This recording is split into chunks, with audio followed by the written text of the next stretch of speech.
Balat sibuyas ka, social media ang taguan, Diyos na buhay ang takbuhan. Ang pundasyon sa tamang pagtanggol, Tulfonatics Premium Vlog Starter Feeds. Siksik sa cloud chasing para lumaking mangmang, pabigat at palaging iyakin. Dahil troll at iyakin silang bata. Pagkulang sa pansin stage na sila, Tulfonatics Vlog Starter Feeds. Yun yo! Magandang araw mga master at welcome sa ating YouTube channel. One up power mga Tulfonatics. O ito mga master no. Itong video na to sa YouTube channel ito ni Atty. Libayan no. Meron palang nag-iisang video itong si Atty. Libayan. Video ito hindi to live stream Video ito na ginawa ni Atty. Libayan 1 year ago no. Ito papakita ko sa inyo. Nag-iisa lang kasi siya mga master. Nag-iisang video lang ni Atty. Libayan sa kanyang YouTube channel na ito. Na Atty. Rani Randolph B. Libayan, 'di ba? Kasi 'di ba dalawa yung YouTube channel ni Atty. Libayan, yung isa yung Batas Natin, tapos yung itong isa yung Atty. Rani Randolph B. Libayan. Meron siya nag-iisang video. Ayan. Tapos kasi puro live stream na puro live stream kasi si Atty. Libayan hindi siya hindi siya gumagawa ng video no. Meron naman sa isang channel niya, meron naman din mga video doon, pero more in live stream talaga si Atty. Libayan, 'di ba? Pero ito, meron siya nag-iisang video. Panoorin natin at reaction na nito kasi iyak na naman yung mga Tulfonatics. Kasi itong video na to mga master no, hindi siya Atty. Libayan versus Raffy Tulfo. Itong video na to ay Raffy Tulfo versus Raffy Tulfo, no? Ang title nga nito, Raffy Tulfo 2016 versus Raffy Tulfo 2022. Pit Kotong at kabulastugan ng NBI, no? Ito, 6 years ang pagitan. Kung paano kontrahin ni Raffy Tulfo yung sarili niya. The man of contradict. Self-contradiction. Ito mga Tulfonatics, may tanong lang ako sa inyo. Bakit pag itong si idol nyo, yung gumagawa ng hindi maganda, okay lang sa inyo? Ito pa no, si Raffy Tulfo mismo yung nagsabi na hindi maganda yung bagay na yon. Pero ginawa niya. Ang tanong ko, bakit okay lang sa inyo yung ginagawa ni Raffy Tulfo na hindi maganda? Pakinggan nyo to mga Tulfonatics kasi malaki na talaga ang problema nyo kung hindi nyo nakikita yung mali sa ginagawa ni Raffy Tulfo. Okay? Yun mga master, panoorin at reaction na natin tong video na to ni Atty. Libayan. Pero bago tayo magsimula, syempre, shoutout sa inyo lahat at let's do this. This is Raffy Tulfo versus Raffy Tulfo. Hindi ito Raffy Tulfo versus Atty. Libayan. Let's look back memory lane. Tapos tignan natin yung mga sinasabi niya noon tungkol sa in aid of legislation. Yan, ito patungkol sa in aid of legislation mga Tulfonatics. No? Sa tingin ko naman, aware kayo sa ginagawa ni Raffy Tulfo sa Senado in aid of legislation. Todo tanggol nga kayo kahit mali. Di ba yung lang, yung parang yung meron pa akong gustong reactionan Yung yung nakaraan lang na Senate hearing, siguro mga 7 days ago, nakakalipas or 8 days ago, yung meron sinabihan si Raffy Tulfo na isang bilyonaryo ito na na resource person nila, na sinabihan niya na natutulog daw. Natutulog daw kaya sinabihan niya na bawal matulog dito. 'Di ba? Umayos daw. Umayos ba 'yon? Basta 'yon. Basta sinabihan niya na bawal matulog dito. Na kahit hindi naman talaga natulog, putik yan, no? Grabe yun. Sunog na sunog kasi si idol dun. Next natin yun. Yun yung next natin na i-topic, no? Grabe yun. Grabe naman talaga yung ginagawa ni Raffy Tulfo in aid of legislation na sinasabi nila. In aid of legislation ba talaga? Diba? Pero ito, iba naman to Pero pupunta tayo dun sa in aid of legislation na yan. Pero ito kasi, may sinasabi kasi dito sa Raffy Tulfo na pangit no, maling ginagawa ng mga politiko patungkol sa in aid of legislation. No? Pakinggan natin, tuloy natin to. Tapos tignan natin kung ano yung sinasabi niya na trabaho ng Congress. Tignan natin. Rapi Tulfo, 2016. Ito mga Tulfonatics, ito pa si Rapi Tulfo, 2016. Tulfonatics pa ako dyan. Tulfonatics pa ako nung panahon na yan. Putik yan. Naalala ko tuloy. Yung mga panahon na ano. Abang na abang ako sa mga episode na kung saan away pamilya. Yung mga kabitan. Kasi yan naman talaga yung kumikiliti sa mga Tulfonatics eh. Di ba mga Tulfonatics, hindi nyo may tatanggi yan. Yan ang kumikiliti sa inyo, yung mga away pamilya. Di ba? Kabitan. Iwan yung iniiwan yung mga anak. No? May kilala ba kayong ganon, mga Tulfonatics? Pa-comment nga kung may kilala kayong ganong klase ng tao, yun ang iiwan ng pamilya. Nag-aabandona ng anak. May kilala ba kayong taong ganon? Tuloy na natin. Gamit nila yung kanilang kapangyarihan, the power of the purse, upang man-blackmail. In aid of legislation. In aid of legislation. Mamba-blackmail daw in aid of legislation. Sabi ni idol nyo yan ha. Ulitin natin ha mga Tulfonatics ha. Sabi ng idol nyo, namba-blackmail in aid of legislation. Tignan natin. Ginagamit nila yung kanilang kapangyarihan, the power of the purse, upang man-blackmail. In aid of legislation. In aid of legislation. Yun.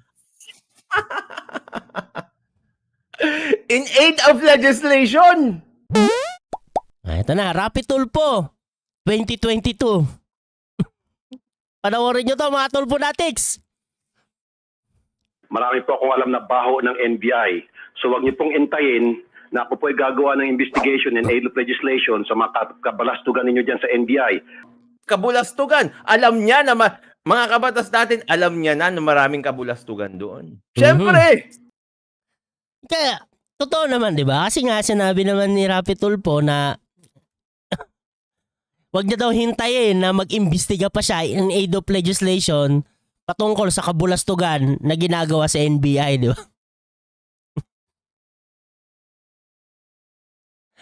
Ito lang no? Tanong ko sa inyo mga Tulfonatics. Pag kayo ba merong alam sa isang bagay na hindi maganda, tapos meron kayong kapangyarihan na ito ay busisahin or dapat matigil, di ba? Matapos na yung ganong klase ng kabulastugan, bakit ayaw mong imbestigahan? Di ba? Meron kang kapangyarihan na imbestigahan yan. In aid of legislation. Pero bakit ayaw mong gawin? Bakit kailangan gamitin mo na pang... Mga kabatas natin, alam niya na maraming kabulastugan doon. Siyempre! Walang due process eh. Guilty ka. Guilty ka agad. Walang kwenta agad ang NBI. Ipapatawag ka doon para ma-expose yung kabulastugan mo. Guilty ka agad. Ano na yung pangungutong ninyo, pangungulidap ninyo sa mga taga-pogo. Ito, mga pangunguto at panguhulidap daw sa mga pogo. Pero bakit hindi mo pa imbestigahan yan? Bakit kailangan mong gamitin yung mga nalalaman mo para pang-blackmail? Ito kasi nang ba-blackmail dito sa idol eh. Kasi parang ayaw silang sagutin sa Rapi Tulfo in action pag tinatawagan sila. Kaya ginagamit ni Rapi Tulfo yung mga nalalaman niya daw na merong hulid up na ginagawa itong mga NBI. Di ba? At sinabi niya na gagamitin niya yon in aid of legislation. Visit talaga. Gagamitin niya daw yon para para sagutin sila sa tawag nila. Pag tumatawag sila sa Rapi Tulfo pag tumatawag sila sa NBI para sa Rapi Tulfo in action. Hindi kasi sila sinasagot. Putik yan. Talking about Yan o. Oh. Grabe no, pangungutong, panguhulid up nyo sa mga pogo. Wow, ang titinding mga aligasyon yun. Matindi talaga. Sobrang tindi talaga yun, di ba? Tama naman si Atty. Libayan, matindi talagang aligasyon na binitawan ni Rapi Tulfo dun eh.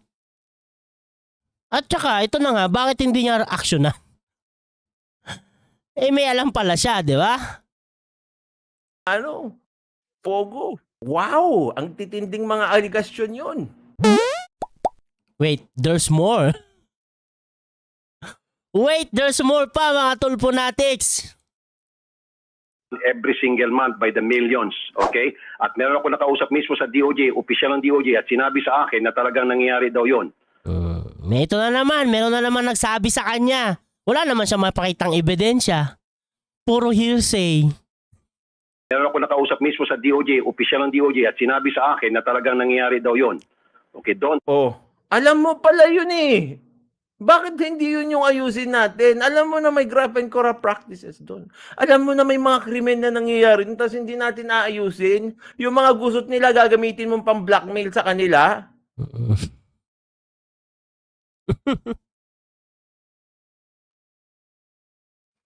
Yan si Idol ng mga Tulfonatics.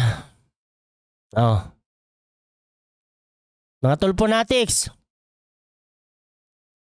Kaya wag kayong magtaka kung hanggang ngayon mahirap pa rin tayo. Kayo lang pala. Kasi ganyan yung mindset nyo. May nakikita na mali. No, ginagaya nyo si idol nyo. May nakikita lang mali, ayaw pa aksyonan. Gagamitin pang blackmail. Dahil lang hindi sinasagot sa Rapi Tulfo in action. Tapos hahayaan mo lang na sira-sira yung sistema. Basta pumupunta sila, sumasagot sila pag tinatawagan mo. Kawawa naman yung mga nagtatrabaho sa NBI ngayon. Hindi. Di ba? Bakit naman kasi kailangan sagutin pa, no? Unang-una, hindi naman yung tamang proseso. 2 to 3 days. Solve ang problema. Pero, bakit kailangan nilang humingi sa tulong ng ibang ahensya? Di ba mga Tulfonatics, kung paano kayo nauuto ng todo? Tingnan nyo mabuti kung paano kayo nauuto ng todo. Isipin nyo, sa Rapi Tulfo in action kayo lumapit, pero yung Rapi Tulfo in action, no, si Idol lumalapit sa ibang ahensya para mapunan o para masolusyonan yung problema na inilapit nyo sa kanila. Di ba? Isip lang eh, mapapay. Grabe, no? Common sense. 5 senses. Di ba? Isipin mo mabuti, bakit lalapit ka pa sa Rapi Tulfo in action? Yung problema mo, ilalapit lang naman din sa tamang ahensya. Di ba ang galing?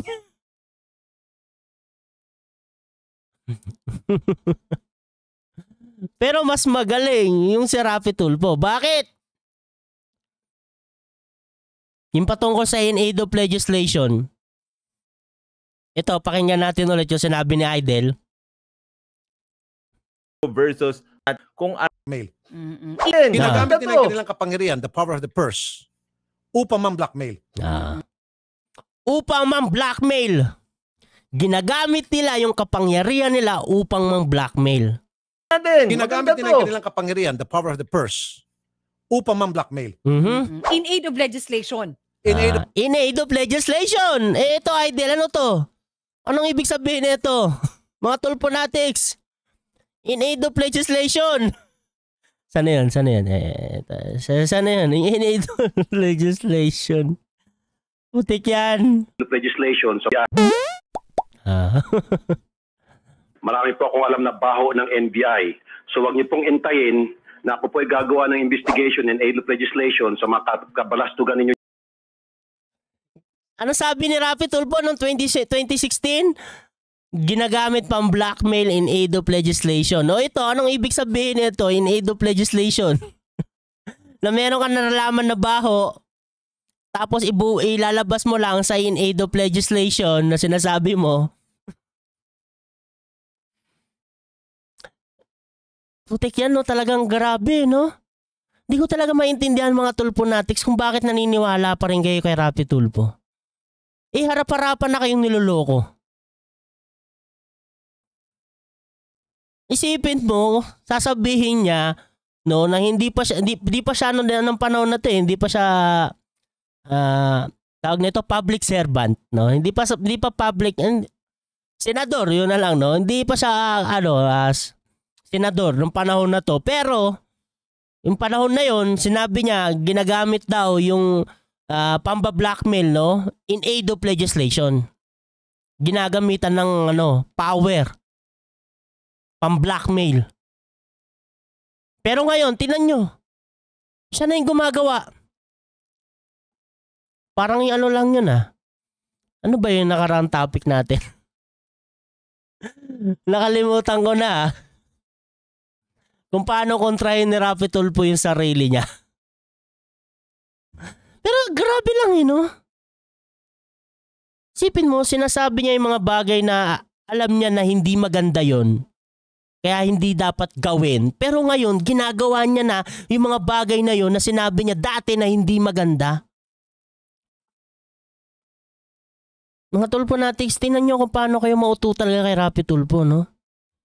Yan kasi yung mga taong hindi gumagamit ng critical thinking. 2016 hanggang 2024, ganyan pa rin kayo mag-isip. Hindi kayo nagbago. Uto-uto pa rin kayo. Hintayin na ako po ay gagawa ng investigation and aid of legislation sa mga kabalastugan ninyo dyan sa NBI. Kabulastugan. Alam niya na mga kabatas natin, alam niya na maraming kabulastugan doon. Siyempre, walang due process guilty ka. Guilty ka agad. Walang kwenta agad ang NBI. Ipapatawag ka doon para ma-expose yung kabulastugan mo. Guilty ka agad. Ano na yung pangungutong ninyo, pangungulidap ninyo sa mga taga-Pogo. Now we're talking about... Mabigat na allegation talaga yan, yung mga binitawan ni Idol. Pero, bakit hindi nyo hinanap, no, mga Tulfonatics, no? Bakit hindi nyo sinabihan si Idol na, Idol, gusto namin mawala na yung pangungutong, panguhulidap sa mga Pogo, no? Bakit hindi nyo hinahanap, no? Ano yung resulta? Ano yung dapat magiging resulta? Kasi totally may alam naman si Rapi Tulfo. Sabi niya, ni Idol nyo, di ba, dapat hingiin nyo na mawala na yan yung pangungutong, yung panguhulidap sa mga Pogo. Di ba, yung paggawa ng illegal, hindi maganda. Ayon kay Idol, putik yan. No? Ginagamit na pang blackmail. Yan grabe, pangungutong, panguhulidap nyo sa mga Pogo. Wow, ang titinding mga aligasyon yun. Every single month by the millions, okay? At meron ako nakausap mismo sa DOJ, opisyal ng DOJ, at sinabi sa akin na talagang nangyayari daw yon. Okay, don't. Alam mo pala yun Bakit hindi yun yung ayusin natin? Alam mo na may graft and corrupt practices doon. Alam mo na may mga krimen na nangyayari, tapos hindi natin aayusin. Yung mga gusot nila, gagamitin mong pang-blackmail sa kanila, tapos hahayaan mo lang na sira-sira yung sistema. Basta pumupunta sila, sumasagot sila pag tinatawagan mo. Kawawa naman yung mga nagtatrabaho sa NBI ngayon. Hindi lang. Kaya pala tinaasan yung budget, no? Di ba na-topic na natin yan? Nagtataka rin ako kung bakit tinataasan ni Rapi Tulfo, pinapataasan ni Rapi Tulfo yung budget ng NBI. Yun pala, napapakinabangan. Sumasagot kasi sa Rapi Tulfo in action. Putik yan. Lang pumunta sa circus na palabas na Rapi Tulfo in action, hold-upper na, kidnapper na. Ang dami ng kabulastukan. Tama, hold-upper, di ba yung gano'n, yung nangungutong? Ay, hindi. Tama, hold-up. Hulid-up nga Millions and millions of pesos every single month na kinukutungan niyo po yung mga taga-Pogo. Don't wait for me na ipatatawag ko po kayo in person at sa harap-harapan po ng mga kasamahan ko at on-air. I-on-air po ito na marinig po ng buong bansa kung paano po nangingikil ang mga tao. Maririnig ng mga Tulfonatics. Mga Tulfonatics lang naman ang sang-ayon kay Rapi Tulfo, di ba? Putik yan. Ninyo noon. Okay? Yan. Anong tawag dyan mga kabatas natin? blackmail. Blackmail. Diba? Blackmail ang tawag dyan. Punta ka dito, otherwise, isisiwalat ko lahat ng kabahuan mo. Rapi Tulfo, kung Tama naman, di ba? Tama naman si Atty. Libayan. O mga tulponatics, tama naman yun, di ba? Pambla-blackmail yung ginagawa ni Rapi Tulfo. Kasi ayaw sumagot sa kanila, no? Yung NBI, yan, napaano tuloy sa Rapi Tulfo na, sige, wag kayong isisiwalat ko yung baho nyo in aid of legislation. Ipapatawag ko kayo sa Senado. Di ba? Lalabas lahat ng baho nyo. Yung pag-ano nyo ng milyon-milyon na di ba? Sabi niya, milyon-milyon. Parang every month, milyon-milyon yung parang nakukutong nila ng NBI ayon kay Rapi Tulfo. Isisiwalat niya daw sa Senado in aid of legislation. Oh? Di ba? Hindi ba pamba-blackmail yun? Grabe lang, The man of contradict talaga si Rapi Tulfo. kung talagang concern ka, at gumagawa nga sila ng hindi maganda, di ka na mag-file ng kaso. Ba't di mo na ayusin? Tama. Kailangan pa, gamitin mo yan bilang kasangkapan para lumago ang Rapi Tulfo in action. Alam mo na pala na ang daming nangyayaring hindi maganda dyan. Pero hindi mo gagawin kasi friends mo pa sila noon. Ngayon, hindi mo na sila friends, tatakutin mo ng in aid of legislation. Kung marami kang ebidensya, bakit hindi ka mag-file ng kaso? Parang awa mo na, senador. Iba yung pinapaila. Iba yung pinailan ng kaso, Atty. Libayan. Hindi yung nakikita niyang kabulastugan, kundi yung small vlogger. O mga tulponatics, putik yan. Sobrang hina nyo talaga mag-isip, ng tama sa mali. Masyadong panatiko lang kasi talaga kayo, kaya ganyan kayo mag-isip, Magbago na kayo, 2024 na. Isipin mo. Ayaw niyang filean ng case yung mga tao, Alam niya, sarili niya. Siya mismo nagsabi na may kabulastugan daw na ginagawa, Kwento din sa kanya yun. Sinabi daw sa kanya. Pero at least meron siyang facts. Meron siyang facts na may ganun nangyayari, di ba? Kasi sinabi daw sa kanya, di ba? Pero ayaw niyang filean ng case. Yung mga small vlogger ang pinailan. Mga tulponatics, mag-isip na kayo ng tama, Dito makikita nyo kung paano itong si Rapi Tulfo kontrahin yung sarili niya noong 2016, di ba? Paano niya kontrahin yun? Kasi hindi pa siya dito taong gobyerno. Pero ngayon na taong gobyerno na siya, ginagamit niya yung aid of legislation pang-blackmail. Di ba? Siya mismo nagsabi. Siya idol nyo. Gagamitin niya daw yung nalalaman niyang baho ng NBI. Di ba?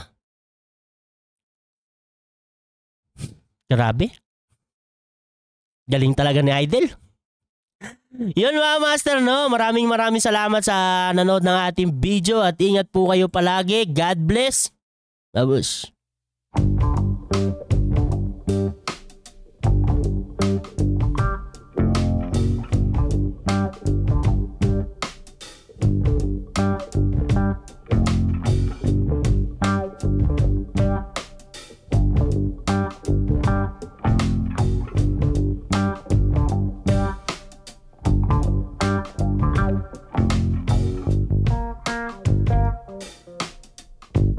Yeah.